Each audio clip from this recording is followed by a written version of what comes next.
আগরতলা দক্ষিণ জয়পুর পশ্চিমপাড়া এলাকায় এক অনন্য দৃশ্য দেখা গেল শনিবার।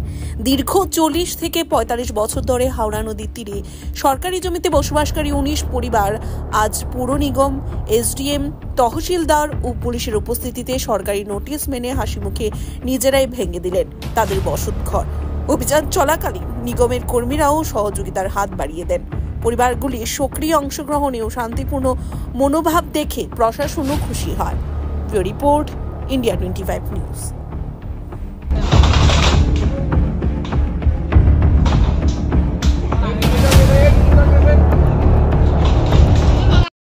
কি নাম? ইব্রাহিম মিয়া। কোন জায়গায় এটা?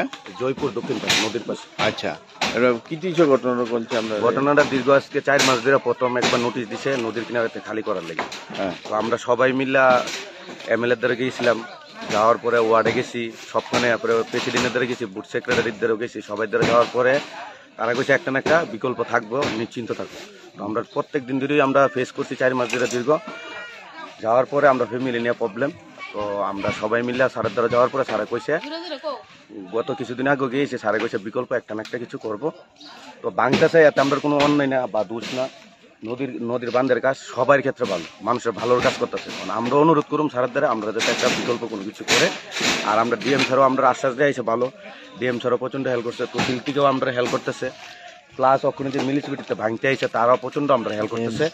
একটা জিনিসও নষ্ট হইতে দিতেছে না, তারা নিজে হাতে ধরে আমরা হেল্প করে একটা একটা করে প্রায় করে এইদিকে নিয়ে সাইড করতেছে, শিফটিং করতেছে। আর সবাই ভালো, আমরাও ভালো, আমরা প্রত্যেকটা জায়গাতে ফেস করছি, সবাই আমরা আশ্বাস দিয়েছে 100%ই তোমরা পাইবা, সবাই পাইতেছে, তোমরাও পাইবা। আমরা ওয়ার্ডে গেছি, ম্যাডামও আমরা প্রচন্ড হেল্প করছে, ম্যাডাম আয়ের দেখশন রায় বা খবর নিতেছে, ম্যাডাম আমরা কইছে একটা না একটা বিকল্প দিয়ে হইব, নিশ্চিন্ত থাকো, সবাই পাইছে, তোমরা তো পাইবা।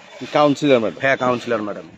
এরপরে আপনার মেয়র স্যারের এখানে যাওয়ার গেছিলাম আমরা সবাই, মেয়র স্যারও কইছে ঠিক আছে, আমরা সাতরামনগরের মধ্যে যদি কোনোখানে খালি জায়গা থাকে তাহলে নিশ্চয়ই তোমরা দিও। স্যারও আমরা এই আশ্বাস দেখাইছে, আমরা এটি অনুরোধ করি। আমরা বউ বাচ্চা নিয়ে নদীর কিনারে দীর্ঘ অনেক বছর ধরে থাকি, আমার ধর্মকর্মী আনি, একটু যদি আমরা মাথা ঢোকার জায়গা দেয় তাহলে আমরা লেগে সবচেয়ে বেটার হইব। কিন্তু আমরা কোনো বাধা টাধা দিতাম না, কারণ আমরা থাকি গরিব মানুষ, পরিজন এসে আমরা সরিয়ে দমকা, কিন্তু আমরা বিকল্প দিয়ে হোক। আর আমরা প্রত্যেকটা জায়গাতে গেছি, সবাই আমরা আশ্বাস দেয় দিব। তো আমরা সবাই সাপোর্ট করি। আর কাউন্সিলরও খুবই ভালো মানুষ, প্লাস আমরা স্যারও মেয়র স্যারও খুবই ভালো মানুষ। আপনারা কইছে নিশ্চিন্ত থাকো, তোমরা একটা না একটা হেল্প দেবো। এবার আমরা ওই বুথ প্রেসিডেন্টের দ্বারা গেছি, তাইও আমরা কইছে নিশ্চিন্ত থাকো, সবাই যেতে পাইছে, তোমরাও পাওয়ার দাবিদার, তোমরাও পাইবা। তো আমরা প্রত্যেকটা মানুষের আশ্বাস দিয়েছি। আর মিউনিসিপালিটি যারা আছে অনেকেই ভালো, তারা নিজে হাতে আমরা হেল্প করে দিতেছে, একটা একটা করে জিনিস সরাই দিতেছে। তো সবাই ধরে অনুরোধ করি আমরা যাতে একটা বিকল্প কোনো কিছু দিও। আমরা বউ বাচ্চা নিয়ে আমরা চলতে খুবই কষ্ট, কেউ বাসাতে কাজ করে, কেউ দোকানে কাজ করে, কেউ রিক্সা চালা, আমরা মতন অসহায় কেউ নাই। যদি অসহায় কেউ থাকে তাহলে ত্রিপুরা স্টেটে, তাহলে আমরাই আছি।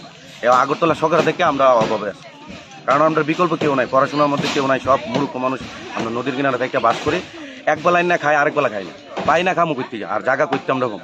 যদি সরকারে যদি না দেয় তাহলে তার আমরা ক্ষমতা নাই দিও। আর সরকারে তো আমরা আশ্বাস দেয়াইছে দীর্ঘ অনেক দিন ধরে দিব, তারা করতেছে আইব, ভাঙতে আইব, তোমরা সরে দেওয়া, তোমরা জিনিস সাইড করো, বিকল্প তোমরা দিও।